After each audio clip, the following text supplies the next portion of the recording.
Hi, so I have a story about my childhood. So when I was a child, तब मेरी mummy ना हमें सोने के इयररिंग्स पहना के रखती थी। और मुझे ना मेरी मम्मी से बहुत डर लगता था बचपन में, क्योंकि वो ना हमें बहुत कूटती थी बचपन में, बहुत मारती थी। मतलब सबके पेरेंट्स बचपन में बच्चों को कूटते हैं, इंडियन फैमिलीज।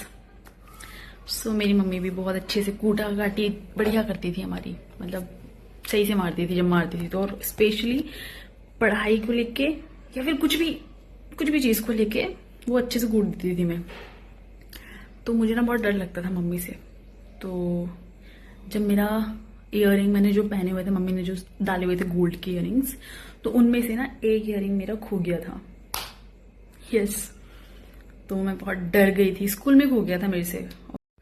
तो मैं बस सिंपली घर वापस आई और दोपहर का टाइम था, मम्मी सोई हुई थी उस टाइम पे। तो मैंने अपनी ड्रेस वगैरह चेंज की और मैंने सोचा अच्छा मौका है भाई, मम्मी से इंटरेक्शन तो होगा नहीं, खाना वाना खा के निकल लेती हूँ बाहर, खेल खाल के शाम को वापस आऊंगी, तब तक रात हो जाएगी, मम्मी को दिखेगा नहीं। मस्त प्लान था मेरा, मैंने ये सोचा हुआ था। बट उसी बीच में ना मुझे शाम को ट्यूशन भी जाना था, जो कि मैं भूल गई थी कि मुझे ट्यूशन भी जाना, तो उसके लिए मुझे घर वापस आना पड़ेगा बैग वगैरह लेने के लिए। अब क्योंकि मैं भूल चुकी कि मुझे शाम को ट्यूशन भी जाना है, तो मुझे ढूंढते हुए मेरा कज़न है एक, वो आया मेरे पास शाम को ट्यूशन के लिए बुलाने के लिए। तो मेरा कज़न और हम 2-3 और कज़न और मेरा भाई और मेरी बहन एक, वो सब मिलके हम लोग ट्यूशन जाते थे शाम को। तो मैं तो भूल चुकी थी कि ट्यूशन जाना है। तो वो भाई आया, कह रहा है कि तू कहाँ पे है, चल घर, ट्यूशन नहीं चलना। मैंने कहा चलना तो है पर घर जाना पड़ेगा, उसके लिए मैंने उसको बहुत बोला कि भाई मेरा बैग ले आ घर से, हम साथ में चलते हैं। कह रहा क्यों, क्या हुआ तुझे, तू चल, तेरे को चाची बुला रही है घर पे। मैंने कहा ऐसे करके थोड़ा परेशान हुई मैं उसके सामने। तो कह रहा क्या हुआ बता। मैंने कहा मेरे ना इयररिंग में से एक इयररिंग खो गया है। कह रहा तो क्या हुआ। मैंने कहा क्या हुआ, गोल्ड की इयररिंग थे, मम्मी मारेंगी। तो मेरा पूरा दुख सुनने के बाद जो उसने एडवाइस दी ना, वो कोई नहीं गैस कर सकता, वो कोई गैस कर ही नहीं सकता।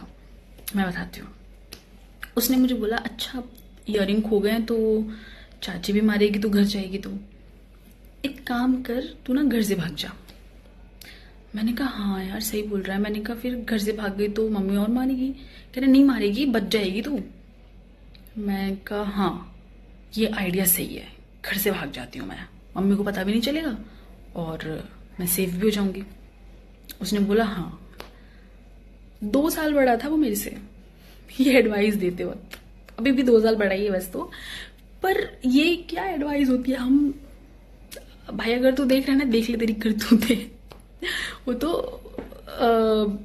चलो जो भी रहा, फिर मैं ना उसके कहने पे भाग गई।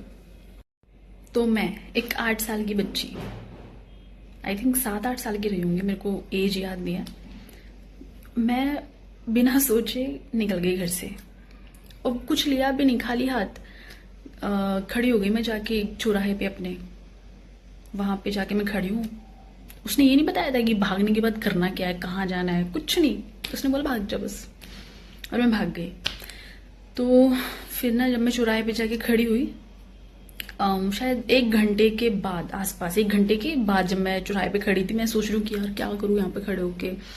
वहां खड़े होके मैंने नोटिस किया कि कोई तो ना बाइक पे मेरा नाम लेके चिल्लाता हुआ आ रहा है। फिर मैंने पीछे मुड़ के देखा, मेरे पापा, और मेरे पापा के पीछे बैठा हुआ बाइक पे वो मेरा कजन।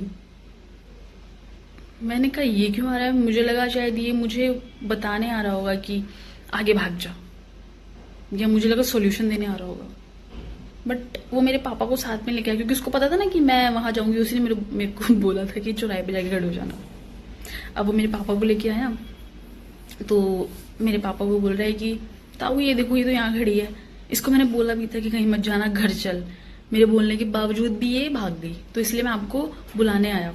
मतलब वो पता नहीं यार इतनी मस्ती होर कहाँ से था, वो क्या था उसका, मुझे नहीं समझ आया। उसने ना फिर मेरे पापा को ऐसे बोला, ऐसे उनको प्रिटेंड कराया कि उसने तो मुझे रोकने की बहुत कोशिश की, पर मैं निकल ली। मेरे पापा तो बहुत स्वीट से हैं यार। उन्होंने फिर मेरे को गोद में उठाया और बाइक पे बिठाया। फिर हम मतलब पापा ने कुछ नहीं कहा मुझे, पापा ने बोला कि बेटा ऐसे जाते नहीं कहीं। बहुत प्यार किया मतलब उन्होंने कि अगर ईयरिंग खो गया तो क्या हो गया, दूसरा आ जाएगा, ऐसे करके वो बात करते करते मुझे घर ले गए।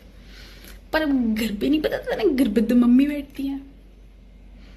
फिर मम्मी को भी मेरा जो वो कजिन था उसने सब बताया कि मैं तो घर से भाग गई हूँ, मेरा ईयरिंग खो गया इसलिए। तो मम्मी तो अपना झाड़ू बेलन सब तैयार करके बैठी थी कूटने के लिए मुझे। बट जैसे उन्होंने मुझे देखा, पहले तो मुझे गले लगाया उन्होंने, फिर मेरी सुनी भी नहीं मुझे तोड़ दिया अच्छे से। और ये जो ड्रामा था ये पूरे आधे दिन चला था, क्योंकि मैं स्कूल से वापस आई थी दिन के टाइम पे। और मुझे याद है कि ये सब जब पापा मुझे वापस आए थे उस टाइम तक लोगों के घरों की लाइट्स ऑन हो गई थी, तो आधा अंधेरा हो चुका था। और जब हम घर पहुंचे ना तो घर पे भीड़ लगी हुई थी मतलब आसपास के जो लोग थे, पड़ोसी और मेरी रिलेटिव वगैरह, वो भी घर पे आ गए थे। उनको लगा मैं खो गई हूँ। वहाँ पे मेरे कज़न की मम्मी भी बैठी थी, तो उन्होंने पूछा बेटा क्या हुआ था, कहाँ चली गई थी, क्यों चली गई थी। तो मैंने पूरा बताया। मैंने कही भाई ने बोला था कि ईयरिंग खो गए तो वो भाग जा घर से, चाची कुछ नहीं बोलेगी। उसकी मम्मी ने सुना ये, कहती तूने बोला ऐसा करी, ये तो करता ही ऐसे है। वो भाई उसको ले जाके फिर उसकी मम्मी ने कूटा, अच्छे से कूटा मुझे याद है वो दिन जब उसको कूटा ना तो उसकी रोने की आवाज बाहर तक आ रही थी। भाई कसम से यार, मतलब वो दिन अभी भी मुझे याद आता है ना तो गूज बम्स आ जाते हैं।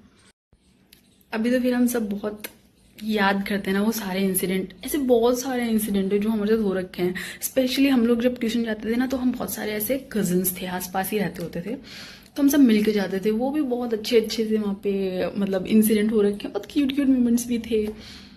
तो अगर आपको कुछ और सुनना है तो कमेंट डाउन बिलो, मैं आपको और स्टोरीज बता सकती हूँ अपने चाइल्डहुड की, जो कि बहुत ज़्यादा अमेजिंग रही है।